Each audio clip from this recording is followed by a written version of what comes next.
usa. Amen. Hey, sir. Ano mo dapat lang? So, ato nasabtan ang pulong sa Ginoo. Amen. Nala ko idugang gamay lang at least nga ato pa yung ato pa yung masabtan. Ngano importante gyud ang pulong sa Ginoo. Amen.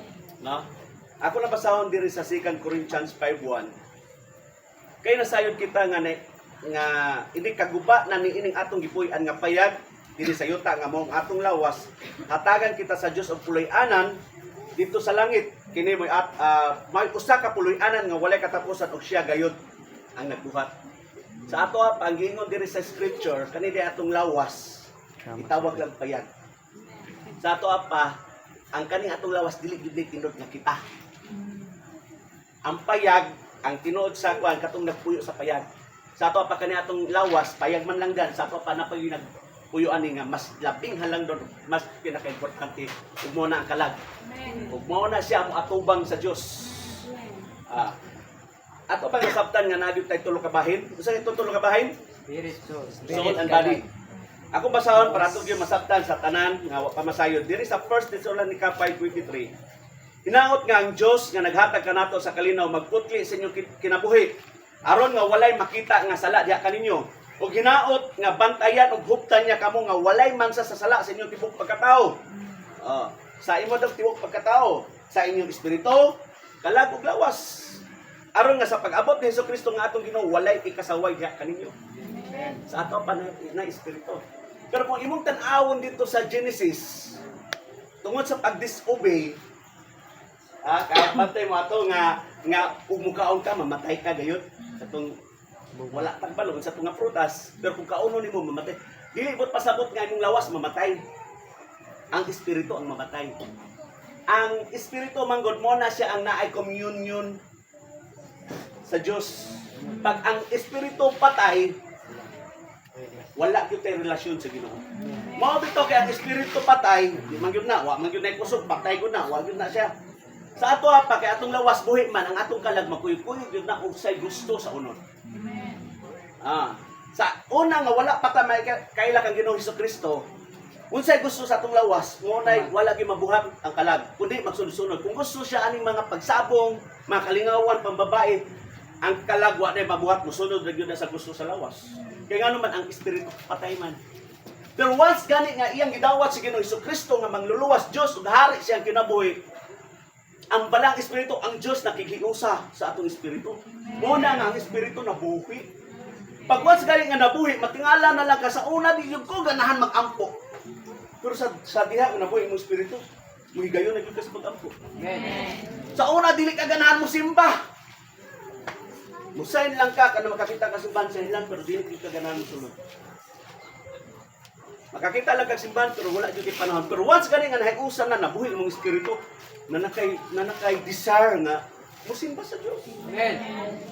Sa una nga patay pang espiritu dili ka ka-recognize kung imong gibuhat sa labag dili. Kada bitaw kapalo naman mo sa mga kahilayan. Sa una naaman ta dira. Pero dili ta kabalo sa pa natong gibuhat. Pero sa diha nga nahibusan na ta kang Ginoong si Kristo dito ka ma-recognize dili gyud di maayo akong gibuhat. Amen. Diri sa Galatians 2:7 Genesis 2:7 ang kubasa na unya gibuhat sa Ginoong Dios ang tao gikan sa yuta. Gihulpan niya ang ilong sa tao sa ginhawa nga nagahatag og kinabuhi ug ang tao nahimong kalag nga may kinabuhi. Sa ato pa ang kani atong lawas gikan sa yuta. Tapos gihulman niya pero wala niya gibutangan og kalag. Kundi iyang giginhawaan ginhawa nga naghatag og kinabuhi.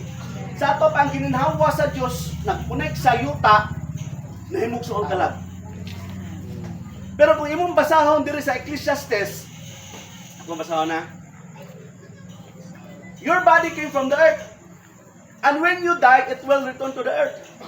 But your spirit came from God, and when you die, it will return to Him.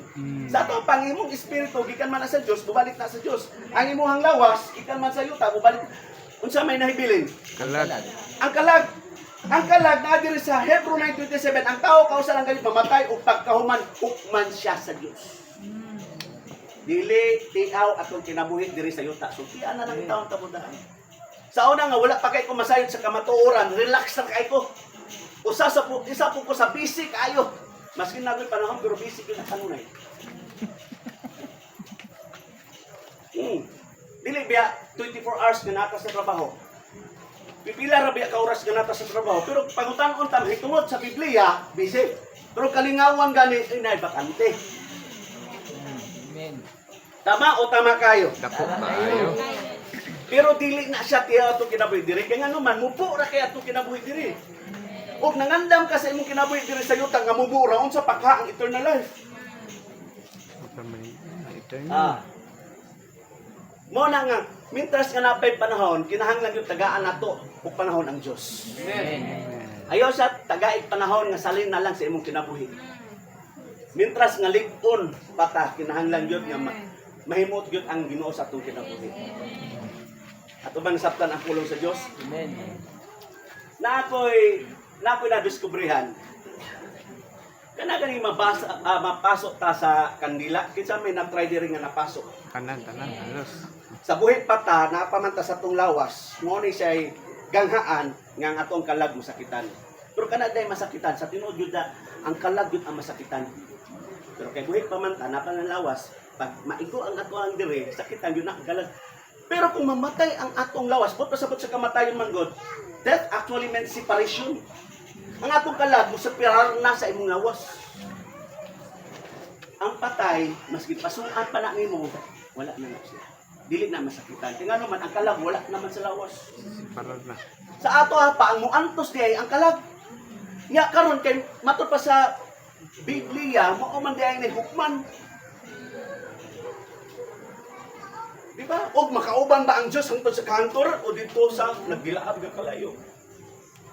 Una-una, sakit naman gani o pasuan ka kagila unsa pa ka tibuok nimo kinabuhi.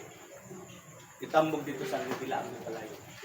Mao nga pagkabalon ako sa kamatuoran, ako nagyong gitawat, akong gigrat, akong yung gitun-an, tibuok kamatuoran. Ug ako nasayran nga importante gyud kaayo nga matapos mo ilagyod kang Ginoo sa Kristo. Mo na giingon nga ayaw gyud mo tugat-uga og kamatay kung wala mo mahiyo sa kang Ginoo sa Kristo. Amen. Dili lalim. Timan ninyo, pag ang tao gani dili gani ta gusto ug makasala man lang ta nya naay gitawag nato nga butang taog naay hustisya usay napay gyud mapriso pa gyud ang tao pero di man ta musugot nga mapriso ta nga unsa man lang na libre kaon tapos gibantayan pa ka. Pero ang tao dili pa gyud musugot ana. Ya tapos og naay 10 years countdown pa gyud na after 10 years serbisyo pwede na ka magagawas. Pero sa pa ka ng impyerno nga hangtod ka na sa kahangturan nga mag-antos. Kung imuhang ibase diri sa pulong sa Dios.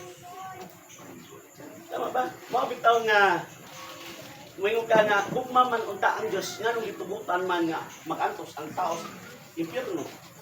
Mao bitaw nga gugma siya. Iyang ipadayon ang bugtong anak, ang tanan nga mutukan niya makabaton sa kinuwing wali katapusan.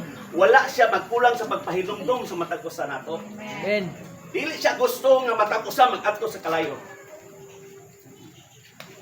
Iyang ipadala, iyatang ipahinumdom ang kanunay, na tao nga nagsangyaw sa pulong sa Dios. Kana lang kinahanglan nga ato yung dawaton ang pulong sa Ginoo. Ato bang nasabtan ang pulong sa Dios? Amen. At least ang matag-usa na pasidan-an yun. Amen. Akong gaya nga matag-usa sa pagtindog.